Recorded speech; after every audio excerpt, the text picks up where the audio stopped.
status, or security, they drift away. Machiavelli didn't despise humanity, he simply refused to sugarcoat its reality. He observed the court of Florence not as a bastion of honor, but as a masquerade where nobles showered each other with public praise while secretly plotting each other's downfall. And here's the unsettling part. The more powerful you become, the more smiles you attract, and the more hidden daggers. This dynamic hasn't changed in the modern world. Loyalty often wears the disguise of friendship.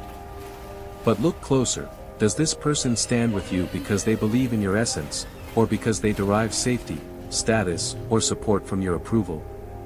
If your influence evaporated tomorrow, would their phone still ring? This isn't meant to embitter you. It's meant to awaken you. Once you recognize loyalty as a strategy, not an inherent virtue, you cease to be manipulated by it. You stop mistaking convenience for true character. And you begin to observe people with radically different eyes.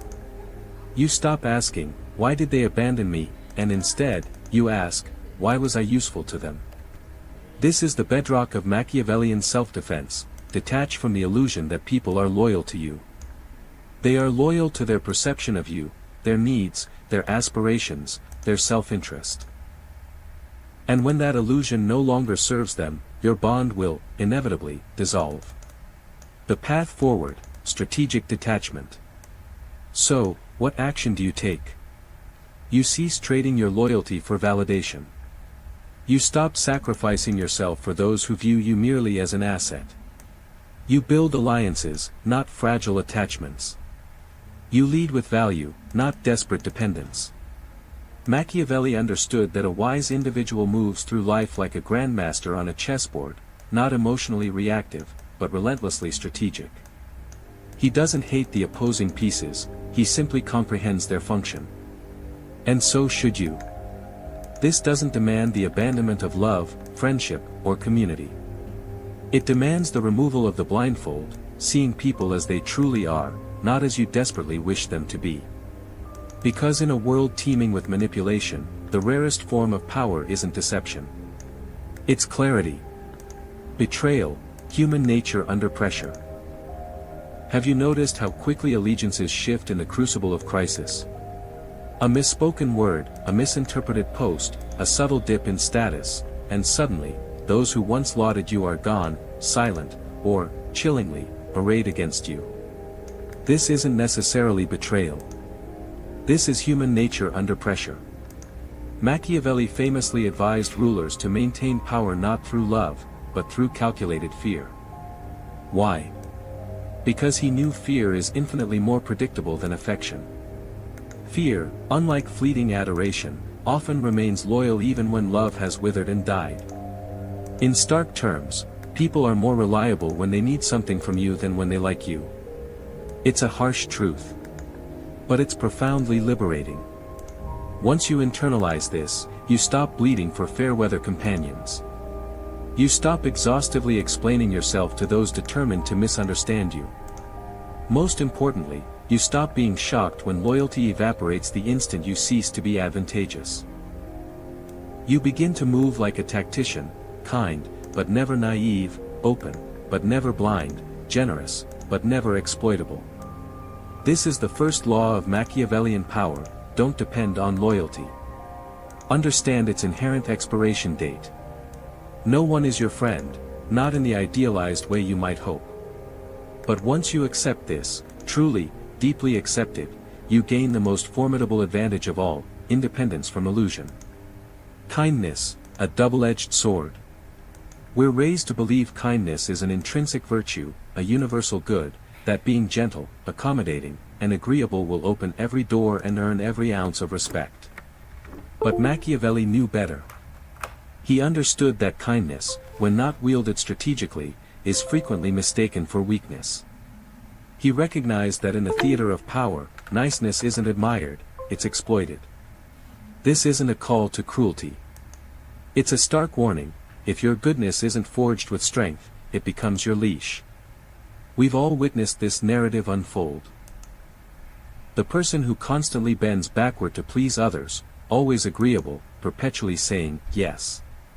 They believe they're embodying nobility, earning adoration. But beneath the surface, a different dynamic takes hold. People begin to perceive them as harmless, predictable, replaceable. They start to expect compliance. They relentlessly test boundaries. They scoff at silence. And the harder they try to please, the more invisible they become. Machiavelli would identify this as a fatal flaw, because it willingly surrenders your power to those who care least about your well-being. When you lead with niceness, hoping it will protect you, you become a tool. A stepping stone. A phantom people forget once they've extracted what they needed. But when you lead with presence, a quiet, unshakable sense of inner strength, you command attention. Respect. Even a healthy dose of fear. Machiavelli argued that it is better to be feared than loved, if you cannot be both. Not because fear is inherently virtuous, but because fear establishes distance. It breeds respect. It creates impenetrable boundaries. Love, on the other hand, often invites exploitation, especially in a world where most individuals think in terms of advantage, not abstract virtue. And here's the chilling truth: people frequently misinterpret kindness as naivety. They perceive softness as submission. And unless you master the delicate balance of empathy with authority, they will inevitably walk over you, and then resent you when you finally stand your ground. Escaping the niceness trap. So, how do you break free from this insidious trap? You must learn to master what Machiavelli termed appearance, to be kind when it serves your purpose, cold when it shields you, generous when it fortifies your position, and ruthless when your very survival demands it. This isn't about living a disingenuous life. It's about recognizing that in a world teeming with opportunists, absolute transparency is a dangerous liability. The person who bares their soul to everyone ends up betrayed. The person who exposes their entire strategy gets sabotaged. The person who pleads for approval never truly earns it. Niceness without strategy is a lamb wandering into a wolf's den. Why does kindness so often attract abuse? Because many individuals are constantly testing the boundaries of every person they encounter, consciously or subconsciously. They push. They prod. They press, relentlessly searching for where the line is drawn. And if you never draw that line, they conclude that no such boundary exists. They won't vocalize it, but internally, the thought forms: this person won't stop me. This person fears confrontation. I can take more. And they will. Not because they are inherently evil, but because people respond to what you tolerate. If you permit someone to interrupt you, they will continue. If you perpetually give more than you receive, they will come to expect it. If you never utter the word no, you are not seen as generous, you are seen as weak. Niceness becomes a self-imposed cage. Machiavelli's strategic kindness. So, what would Machiavelli advise? He would tell you to cherish your kindness, but to weaponize it. Let it be a strategy, not an automatic default. Offer your generosity only to those who genuinely respect the value of your gift. Speak softly, but understand when to deploy silence as a potent form of power. Assist others, but never at the expense of your own dignity. And most importantly, be unpredictable. Machiavelli believed unpredictability was one of the most powerful forms of protection. When people cannot anticipate your response, when they are uncertain whether your smile conceals steel, they tread carefully. They respect your personal space. But if your response is always passive, you become a script they've already memorized, a puppet whose strings they can effortlessly manipulate. There's a dangerous myth that equates being feared with being evil, that strength and kindness are mutually exclusive. But that is a fabrication spun by those who dread losing control over you. True power resides in embodying both, a person capable of profound kindness, yet unafraid to inspire awe and even fear. A person who leads with compassion but never bows for scraps. A person who smiles, but not for the purpose of being liked. This is how you break free from the niceness trap, not by becoming cruel, but by becoming sovereign. So remember this. Your kindness should be a gift, not an obligation. Your empathy should be chosen, not expected. And your approval should be earned, never assumed. Because when kindness is inextricably paired with strength, it becomes divine. But when kindness is all you are, it becomes your prison. The inevitability of betrayal. Betrayal rarely originates from strangers. It emerges from those you once shared laughter with, confided in, and fiercely protected. And that, chillingly, is what makes it so utterly devastating. It doesn't feel like an overt attack. It feels like a slow, insidious poison, subtly administered behind a familiar smile. Machiavelli grasped a fundamental truth that most people stubbornly refuse to accept: loyalty is not eternal. It is conditional, fragile, and perpetually negotiable. The notion that your friends, your partners, even your most trusted confidants, could one day act against your interests is profoundly unsettling. But it is also the undeniable genesis of wisdom. Because once you comprehend the chilling psychology of betrayal, you cease expecting unconditional loyalty, and you begin constructing an unbreakable strategy. Let's dissect this further. Human beings are inherently opportunistic. We are fundamentally wired to seek comfort, security, validation, and power, and we will frequently switch allegiances the moment an alternative path offers a greater reward. We cleverly cloak this tendency in morality, in lofty ideals, in noble justifications. But at its core, the mechanism is simple: people pursue advantage. And advantage, by its very nature, is fluid. One day, you are the dominant player on the board, the gravitational center around which others orbit. The next, a new force emerges, more useful, more valuable, more threatening. And in that precise moment, loyalty subtly, instinctively, shifts. That friend who once sang your praises begins to whisper behind your back. That ally who swore eternal support stops returning your calls. That lover who once uttered, "forever," starts to withdraw, their gaze wandering to someone else. They don't betray you because you failed them. They betray you because they perceive a greater gain from someone else. And the depth of your shared history? It becomes utterly irrelevant. In the brutal arena of power, history is merely a memory, and people will ruthlessly rewrite it in a heartbeat if it serves their immediate survival. Machiavelli's chilling admonition: never trust in affection alone. He advised rulers, and by extension, anyone who wields influence, to assume that betrayal is an ever-present possibility.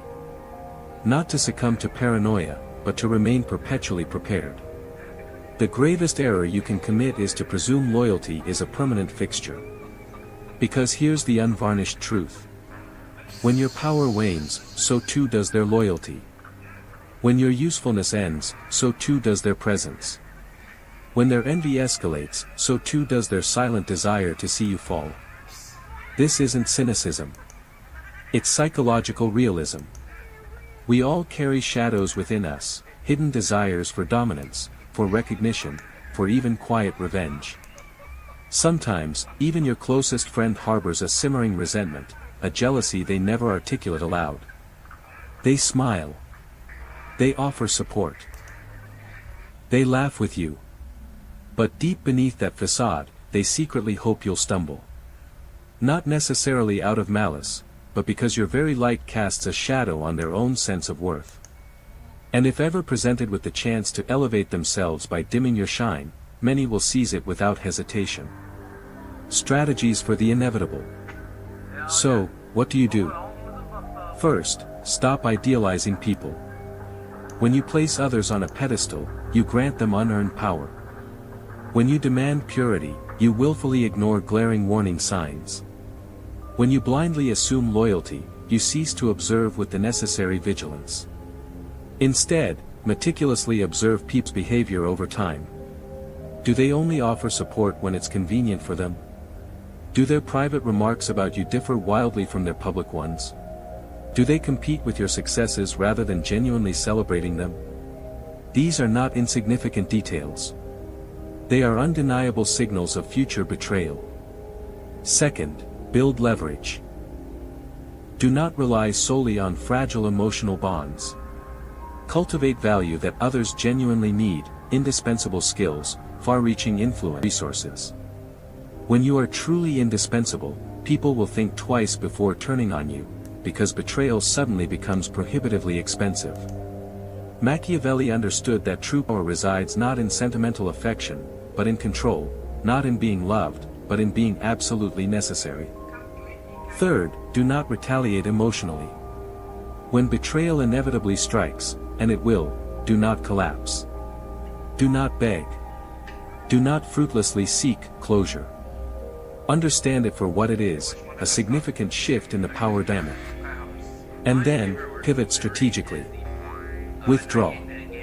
Recalibrate. Fortify your position. Do not allow one traitor to blind you to the entire battlefield. Because here's a chilling truth most people actively avoid admitting. Betrayal is an inherent part of life. You cannot entirely prevent it. You can only prepare for it. So, I urge you to ask yourself this, and engage in profound self-reflection before answering. Who in your immediate life benefits most from your silence? Who in your inner circle would feel a quiet sense of relief if you experienced a significant setback? Who do you trust simply because confronting the truth would be too uncomfortable? Pause. Reflect deeply. These are not accusations. They are urgent invitations to radical self-awareness. And if you've been wounded by betrayal before, share your story. Not for pity, but for the inherent strength found in vulnerability. Because your pain holds a unique power. And your scars are not weaknesses. They are your armor. The solitude of power. If you're still watching, still clinging to the notion that loyalty is a guaranteed constant, ask yourself this. If everything you offered disappeared tomorrow, your status, your resources, your perceived usefulness, who would genuinely remain? That is your answer. That is your unvarnished truth. And if you've navigated life expecting universal fairness, expecting your kindness to be repaid with unwavering devotion, expecting friends to remain steadfast when power dynamics shift, then you are not living in the real world. You are dwelling in a dream. Machiavelli's chilling warning echoes through time, never trust. You ascend, and suddenly, a hush falls over the room. Not out of reverence. Not out of awe. But because your very presence now starkly reminds others of their own perceived smallness. Power isolates, not by conscious choice. And the higher you climb, the more acutely you realize, people desire your success, just not more than their own. They will support you until your light begins to eclipse theirs. They will praise you until your strength threatens their established position. They will walk alongside you, but only if the path remains comfortable and familiar. But venture too far ahead, and you will, inevitably, walk. That profound suit is not a punishment. It is the natural gravity of power. Because to think independently, to act without seeking constant permission, to carve your own unique path through a world built on rigid conformity, is to become a perplexing anomaly to the masses. And the more sovereign you become, there is an inherent coldness to sovereignty. It demands walking without the comfort of applause. It necessitates making decisions that will never earn you public praise. It requires the courage to utter no when everyone expects an automatic yes. It means inevitably losing people, not because you inflicted harm, but because you simply stopped needing them. Here's the harsh truth. Most relationships are fundamentally based on mutual need. Grow strong enough to genuinely rely on no one from your orbit. But grasp this profound insight. That resulting emptiness is sacred. Because in that profound silence, in that complete detachment from social craving, you are enough. Not in a superficial, self-help, motivational poster kind of way, but in the raw, unyielding Machiavellian sense. You possess within you the innate capacity to stand alone, and still decisively move the world. Solitude is independence. Solitude does not equate to isolation. It means independence. It means becoming your own wisest counsel. It means trusting your own deep instincts far more than the fickle opinions of the crowd. When you no longer crave external validation, manipulation loses its insidious grip. When you no longer relentlessly chase approval, true freedom begins. When you no longer fear being alone, you become utterly ungovernable. This is precisely why Machiavelli's archetypal prince often appears cold, even, at times, cruel. Because warmth, though seductive, weakens the iron grip of clarity. And clarity is the indispensable weapon of the truly powerful. But heed this warning. Many will attempt to shame you for embracing this truth. They'll label you heartless, arrogant, aloof, changed. That you've somehow lost yourself. But what you've truly lost is their leash. You've severed the invisible, constricting strings of social conditioning, the compulsive need to please, the desperate need to be liked, the ingrained need to belong at all costs. And in doing so, you have become extraordinarily dangerous. Here's the exhilarating paradox. Once you genuinely stop needing people, the right ones will inevitably gravitate towards you. Not the ones who demand your weakness, but those who profoundly respect your innate strength. Not the ones who simply value your unwavering sovereignty. So, embrace the solitude. Do not fear it. Use it. Use it to relentlessly sharpen your mind. To transform into someone who doesn't merely survive betrayal and isolation, but thrives precisely because of it. Because in this brutal, unpredictable game of power, there is only one absolute guarantee. The man who walks alone, walks faster. The masterpiece of trust. You've journeyed